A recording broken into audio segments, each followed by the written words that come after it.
जैसे कि पहले मेरे इंटरव्यू थे, मतलब बाहर निकल के मैं घबराहट रहती थी या पसीना आता था। ओके। अब की बार वैसा कुछ नहीं, मुझे पता ही नहीं चला कब इंटरव्यू खत्म हो गया। उसमें यूट्यूब भरा हुआ था, तो उन्होंने पूछा कि आप यूट्यूब से कैसे कमाई करते हो, बच्चों को क्या पढ़ाते हो, कौन कौन से सब्जेक्ट पढ़ाते हो। ओके। फिर बोला कि मैंने ऐसा बोला कि सर मैं फ्री में पढ़ाता हूँ। तो उन्होंने कहा फ्री में कहाँ पढ़ाते हो, आपको तो पैसे मिलते हैं यूट्यूब से। हाँ। और फिर मूवीज मेरा उसमें हॉबीज था, तो मूवीज को लेकर धर्मेंद्र की कौन सी मूवीज आपको पसंद है, उसमें क्या अच्छा लगा, और उन लोगों को भी बात करके अच्छा लगा कि यार अच्छी पर्सनैलिटी से हम बात करके मुझे ओवरऑल मुझे फीलिंग आ रही है कि मतलब मतलब सही था। जैसे मुझे वहाँ इंग्लिश में क्वेश्चन पूछ रहे थे, मैंने रिक्वेस्ट बोला कि मुझे इंग्लिश उतनी समझ में नहीं आती है, तो आप हिंदी में अनुवाद कर दीजिए। हाँ। तो चेयरमैन सर कि लो मैं हिंदी में करता हूँ, आप बताओ। इतना हम्बल होता है। मतलब मुझे ऐसा लगता है हिंदी मीडियम केवल प्री सीसीटी सुधार ले तो मेंस में उसका रिजल्ट 40% हो जाएगा। सही बात। हाँ, मतलब एनसीईआरटी सबसे जरूरी है। मैंने खुद अभी तक एनसीईआरटी बार बार पढ़ता रहा हूँ।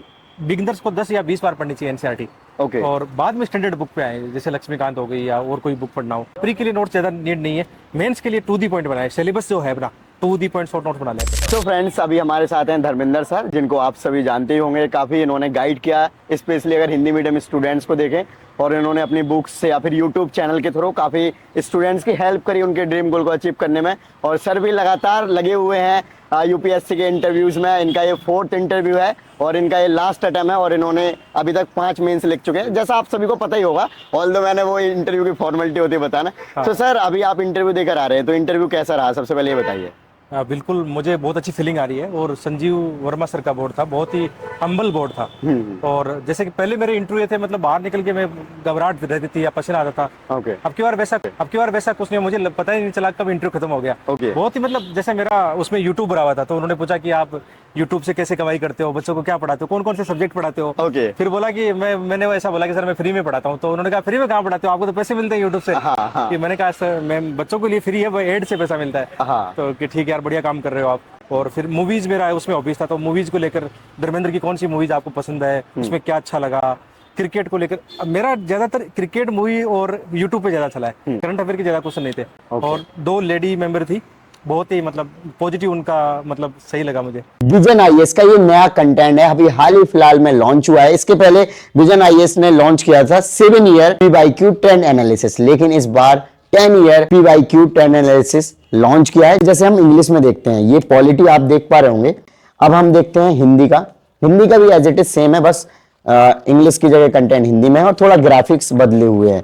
ग्राफिक्स डेफिनेटली, ग्राफिक्स पे तो बहुत काम किया है विजन ने।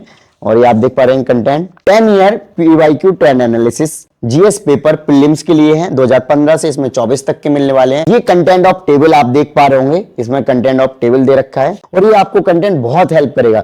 जो इनके प्रेजेंटेशन का तरीका है वो काफी क्रिएटिव तरीके से, और ये एक्सप्लेनेशन आपको सिर्फ इसी क्वेश्चन को सॉल्व करने में हेल्प नहीं करेगा, इससे रिलेटेड या इससे के टॉपिक से रिलेटेड कोई भी क्वेश्चंस बनता है, आप उसको भी इजीली अटेम्प्ट कर सकते हैं। एक क्वेश्चंस आया, फिर उसके बाद एक्सप्लेनेशन देखिए इन्होंने कितना डिटेल दिया, टाइम स्टैम्प सारे दे दिए उस क्वेश्चन से रिलेटेड।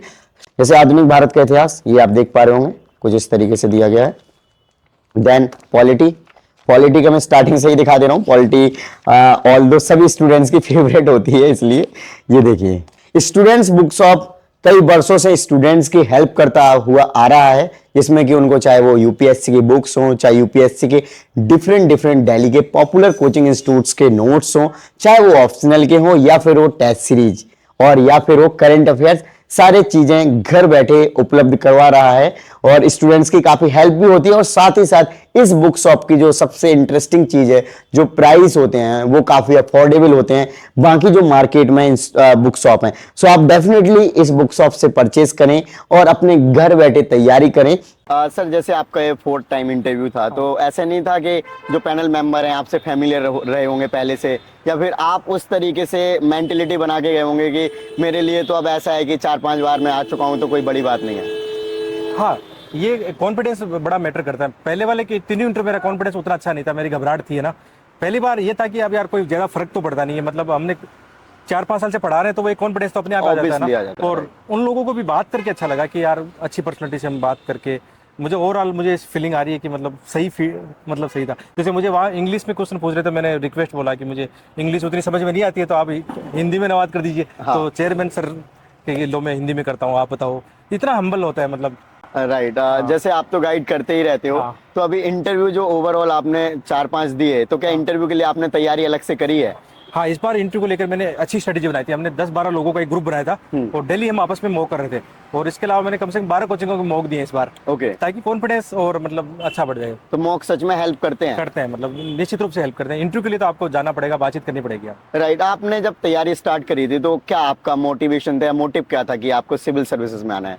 यार देखो, शुरू में जब होते हैं तो एक आसपास वही होता है कि एक जॉब डाइवर्सिटी बहुत अच्छी होती है सिविल सर्विसेज की, और एक रुतबा होता है। शुरू में तो वही होता है जब हम नहीं जानते। Right right. बाद में समय के साथ जो हम चीजें पढ़ते जाते हैं तो एक खुलता है कि हमें भी एक देश के लिए, राष्ट्र निर्माण के लिए कुछ करने का मौका मिलेगा। उन्होंने भी पूछा ये बात, तो मैंने बोला कि अभी 2047 में विकसित राष्ट्र बन रहे हैं, तो उसमें भी मेरा कुछ कंट्रीब्यूशन हो तो मैं अच्छा मानूंगा अपने आप को। तो इसलिए वो तो है ही, सिविल सर्विसेज इसलिए बनना चाहता हूं। ओके, जैसे आपका ये लास्ट अटेम्प्ट है, हाँ। और देखा जाए 6 साल तो अटेम्प्ट के ही काउंट कर लें, और उसके पहले भी 1-2 साल आपने तैयारी करी होगी, तो कम से कम 6-7 साल 8 साल हो गए आपको। तो आपने सोचा था जब तैयारी स्टार्ट करी थी कि इतना लंबी जर्नी जाएगी? नहीं, इतना लंबा कोई नहीं सोचता है। और मैं लकीली जैसे ना 2014 में जब मैंने तैयारी शुरू की थी ना, 12 के आसपास में, 14 में इंटरव्यू दिया था मैंने, 16 में भी इंटरव्यू दिया था। बट मेरे केस में ये था कि मैं लगातार इंटरव्यू तो आ रहा था, तो एक कॉन्फिडेंस था कि अब नहीं तो अगली बार हो जाएगा। मैं एटलीस्ट प्री फेल नहीं कर रहा था। तो वही चीज थी जो मुझे यहाँ तक लेके आई कि हाँ हो जाएगा। इस जर्नी में फिर पढ़ाने लग गए तो लेकिन इतना लंबा नहीं होना चाहिए, मैं ये मानता हूँ। राइट, जैसे आप पढ़ाने भी लग गए हैं, तो क्या लगता है कि आपको जो आप तैयारी कर रहे थे, जो आपने यूट्यूब पे पढ़ा रहे हैं या फिर स्टूडेंट्स को मेंटरशिप दे रहे हैं, वो डिस्ट्रैक्शन रहा है, या फिर आपको कंटेंट को, कहते हैं ना कि अगर आप सेम चीज पढ़ा रहे हो, उसी की तैयारी कर दो तो काइंड ऑफ रिवीजन हो जाता है, तो ऐसा सच में होता है या फिर डिस्ट्रैक्शन भी है? नहीं, 100% फायदा होता है। वास्तव में मैंने अलग से नहीं पढ़ा, सही बताऊं, प्री के लिए, मेंस के लिए अलग नहीं पढ़ा था। जो मैं बच्चों को पढ़ा रहा था वही मैंने पढ़ा, वही आंसर राइटिंग मैंने की उनके साथ में, और उसी का फायदा है कि मैं यहाँ तक दोबारा पहुंचा। राइट, सो ओवरऑल अभी आप इंटरव्यू जो दिया, अभी आप निकल के आए, तो आपने इतने सारे इंटरव्यूज वगैरह दे रहे हैं, आप यूट्यूब पे ही पढ़ाते रहते हैं, तो ये फीलिंग थोड़ा अलग लग रहा है, या फिर आप तो जैसे ही रोज यूट्यूब पे आते हो तो कोई बात नहीं? फीलिंग तो अलग है, क्योंकि है ना, आपके काम को सम्मान मिलता है ना, तो उसकी खुशी अलग होती है। आप लोग इतना प्यार कर रहे हो यार, खुशी मिल रही है मुझे। तो सर, जैसे कि हम प्रीलिम्स की बात करते हैं और मेंस की बात करते हैं, इंटीग्रेटेड करते हैं तैयारी की, तो आपने क्या ऑब्जर्व किया? आपको भी काफी अटेम्प्ट हो गए, जब देखा जाए तो आपको यूट्यूब पर बच्चे बहुत पसंद करते हैं। आपके व्यूज देखें या फिर फॉलोअर्स देखें तो इंक्रीज डे बाई डे हो रहे हैं, तो इससे पता चलता है कि आप अच्छा कंटेंट दे रहे हैं बच्चों। बट आपका अभी तक लगातार उस प्रोसेस में हो, आपको फाइनल सिलेक्शन नहीं मिला है, तो आपको क्या लगता है कि हिंदी मीडियम को कुछ अलग करने की जरूरत है, या फिर क्या कमियां ऐसी नजर आपने फील करी हैं कि प्री मेंस की दोनों तैयारी स्टार्ट में साथ में नहीं करते हैं? कंटेंट तो आपने ऑलरेडी इतना मार्केट में अवेल कराई दिया है। हाँ, इस चीज का फर्क तो पड़ता है। हिंदी मीडियम थोड़ी सी ना प्लानिंग नहीं करते हैं, स्ट्रेटेजी सही नहीं बनाते हैं। जैसे प्री के अंदर उनको पता है बाधा सीसेट है, लेकिन सीसेट को फिर भी लाइटली लेते हैं। सीसेट के लिए कोई कोचिंग कर लो यार, सीसेट निकल गया तो मेंस आपके लिए आसान है। मैं मानता हूँ मेंस में हिंदी मीडियम अच्छा कर सकता है। सीसेट आपका कभी रुका है? एक बार रुका है मेरा, बाकी फिर आपने इस पे ज्यादा फोकस किया। मुझे ऐसा लगता है हिंदी मीडियम केवल प्री सीसेट ही सुधार ले तो मेंस में उसका रिजल्ट 40% हो जाएगा सही। अभी जैसे 5% से कम है, तो मुझे लग रहा है, और मेंस के अंदर आंसर राइटिंग सही से करे, बहुत ज्यादा कचरा ना पड़े, सही डायरेक्शन में पढ़े, आंसर राइटिंग करे प्रॉपर, पीवाईक्यू को ज्यादा महत्व दे, तो राइट डायरेक्शन करके हो सकता है। राइट, जैसे आपने बोला कि बहुत ज्यादा कचरा ना पड़े, तो आंसर राइटिंग कहाँ करें वो, या फिर जैसे पीवाईक्यू को आपने बोला कि आंसर राइटिंग में फॉलो करें, और कई बार क्या होता है टॉपर्स भी लिखते हैं डिफरेंट कोचिंग इंस्टीट्यूट्स में, उनके भी आप बुकलेट्स मिल जाते हैं या फिर साइट पे मिल जाते हैं, उनको भी फॉलो करके, तो वो कैसे हेल्प लें अगर आंसर राइटिंग? मतलब ये तो निश्चित है कि मैंने भी टॉपर्स की कॉपी से हेल्प ली, उससे बहुत फर्क पड़ता है। जैसे हमने पढ़ाई कर ली, अब हमें अपने आप को चेक करना है, तो टॉपर्स की कॉपीज उठाई, जो क्वेश्चन उन्होंने लिखे हम भी लिखे, फिर अपने आंसर को मैच करें, बार बार ऐसी प्रैक्टिस करोगे तो आप में कॉन्फिडेंस आएगा, वो कर सकते हो। पीवाईक्यू के तो एटलीस्ट 5 साल के मॉडल आंसर बना ले, आजकल चैट जीपीटी बहुत सही काम कर रहा है इसमें, वो काम आ सकता है कंटेंट। राइट, जैसे स्टार्टिंग में बात हुई थी कि कैसे स्टार्ट करना है, उनको सही से पता नहीं होता, तो क्या एनसीईआरटी बोलते हैं? जैसे ज्यादातर जो बच्चे हैं जो हिंदी मीडियम के होते हैं वो ह्यूमैनिटीज बैकग्राउंड के रहते हैं, तो अगर टेक्निकली देखें तो फिर उन्हें एनसीईआरटीज नहीं पढ़नी चाहिए, क्योंकि अगर ह्यूमैनिटीज सब्जेक्ट पढ़ रखे हैं तो ऑब्वियसली उनका जो स्ट्रॉन्ग बेस है तो पता ही है। बट आप क्या सजेस्ट करोगे इसके बाद? हाँ, मतलब एनसीईआरटी सबसे जरूरी है। मैंने खुद अभी तक एनसीईआरटी बार बार पढ़ता रहा हूँ। बिगिनर्स को 10 या 20 बार पढ़नी चाहिए एनसीईआरटी, और बाद में स्टैंडर्ड बुक पे आए, जैसे लक्ष्मीकांत हो गई या और कोई बुक पढ़ना हो, और कुछ कोचिंग के नोट्स की हेल्प ले सकते हैं, तो एनसीईआरटी को बेस बना के मेरे हिसाब से करना चाहिए। जैसे सर हमने देखा है कि कुछ लोग जैसे हमारे पास प्रीवियस भी टॉपर्स काफी रहे, हिंदी मीडियम के भी देखें तो किसी ने सेकंड अटेम्प्ट में या फर्स्ट अटेम्प्ट में भी सिलेक्शन लिए हैं, तो उनसे उनका क्या डिफरेंट रहा है? आप तो क्योंकि सबको गाइड भी करते हैं, सब चीजों को एनालाइज करते हैं, तो क्या ऐसा और अलग किया उन्होंने स्टार्टिंग से ही? एनसीईआरटी तो सभी को पता है कि पढ़नी चाहिए, आपने बस एक अलग चीज बताई, कम से कम 15-20 बार। जनरली बोलते हैं 2-3 बार पढ़ लो, अगर पढ़ नहीं है तो उससे ज्यादा नहीं। यार उनका अंतर जो जल्दी सेलेक्ट होता है, उनका अंतर देखा, अनुशासन देखा मैंने। 1.5 साल तैयारी के फेज में वो भटकते नहीं है ना। जैसे लास्ट टाइम मोहन मंगावा बहुत जल्दी सेलेक्ट हुए आईपीएस बने, तो वो मेरे मतलब मेंटरशिप में रहे हैं, तो मैंने उनका देखा अनुशासन बहुत इंपॉर्टेंट चीज है।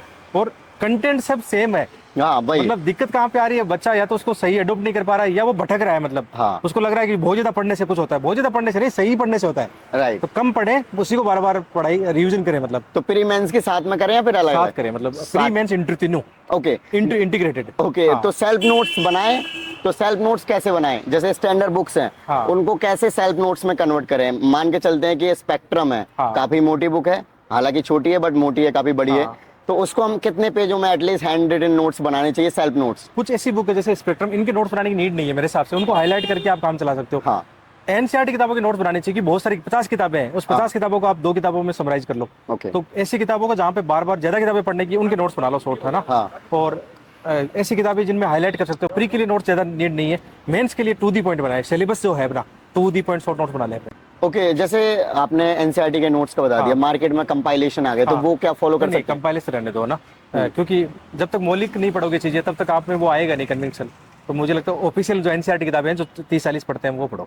तो करंट अफेयर्स का प्रॉब्लम सॉल्व हो गया हिंदी मीडियम के साथ या अभी भी है? नहीं, करंट अफेयर के लिए एक विजन की मंथली मैगजीन काफी है, या पीटी 365 आती है वो काफी है, और न्यूज़पेपर पढ़ना चाहिए, इंडियन एक्सप्रेस पढ़ना चाहिए, न्यूज़पेपर मेरे हिसाब से पढ़ना है। ओके, जैसे सर अभी तक जो एक दो चीजें बात नहीं हुई है, हिंदी मीडियम की बात करें, जैसे कि बैकग्राउंड जो हिंदी मीडियम स्टूडेंट्स का रहता है, जैसे कि मैं जनरली जो ऑब्जर्व करता हूँ, जो रिच फैमिली से आते हैं, ठीक ठाक फैमिली से आते हैं, तो उन्हें जो अपॉर्चुनिटी मिलती है एक्सप्लोर करने की दुनिया को, वो काफी मिलते हैं, और कॉन्फिडेंस भी उनका डे बाय डे इंक्रीज हो जाता है इन सब चीजों की वजह से। तो क्या ये भी चीजें एक कहीं ना कहीं लैक करती हैं स्टूडेंट्स के साथ, सो दैट की सिलेक्शन कम हो रहे हैं?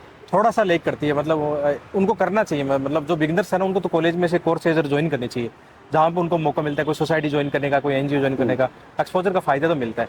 और जिनका नहीं है, मान लो वो पास आउट हो चुके हैं, तो कोशिश करें अपना पीयर ग्रुप ऐसा बनाए जिसमें वो अच्छा डिस्कशन करें, मतलब ये इंटरव्यू में हेल्प करता है एक्सपोजर। राइट। जैसे आप जैसे जो टीचर्स आए, मेंटर आए, उन्होंने काफी गाइड किया स्टूडेंट्स को, लेकिन देखा जाए तो कोचिंग्स बहुत ज्यादा पॉपुलर है हिंदी मीडियम के, बट आउटकम देखें तो कहीं ना कहीं वो रिजल्ट उस तरीके से नहीं रहता है। तो आप क्या कोचिंग्स को किस तरीके से डिफाइन करेंगे कि हिंदी मीडियम वाले कोचिंग्स को किस तरीके से देखें?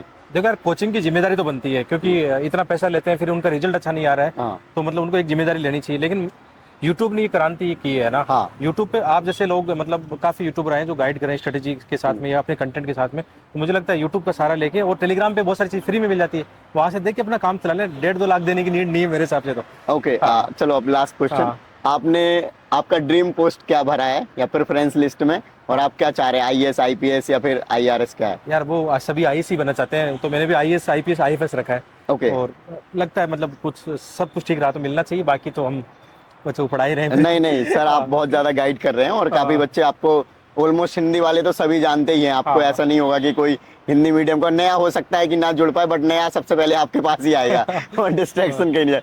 सो लास्ट में कोई मैसेज देना चाहते हो तो सर? अब मैसेज ये कि लगातार मेहनत करें, मेहनत का कोई तोड़ नहीं है, अनुशासन रखना बहुत जरूरी है ना, और सही डायरेक्शन, मतलब सही गाइडेंस में तैयारी करें अपनी, है ना। और मैं यूट्यूब का बोलना चाहूँगा, यूट्यूब आपके लिए वरदान हो सकता है, मतलब मैं जब खुद यूट्यूब पे वही कंटेंट पढ़ा रहा हूँ, वही मैं लिख के आ रहा हूँ, वही इंटरव्यू में बोल के आ रहा हूँ, तो उस कंटेंट को यूज करो आप। राइट। सर का वैसे यूट्यूब का डिस्क्रिप्शन में लिंक दे देंगे, और ऑल्दो आप वैसे ही कनेक्ट होंगे तो डेफिनेटली सर के चैनल से आपको काफी हेल्प मिलेगी। थैंक यू, जय हिंद।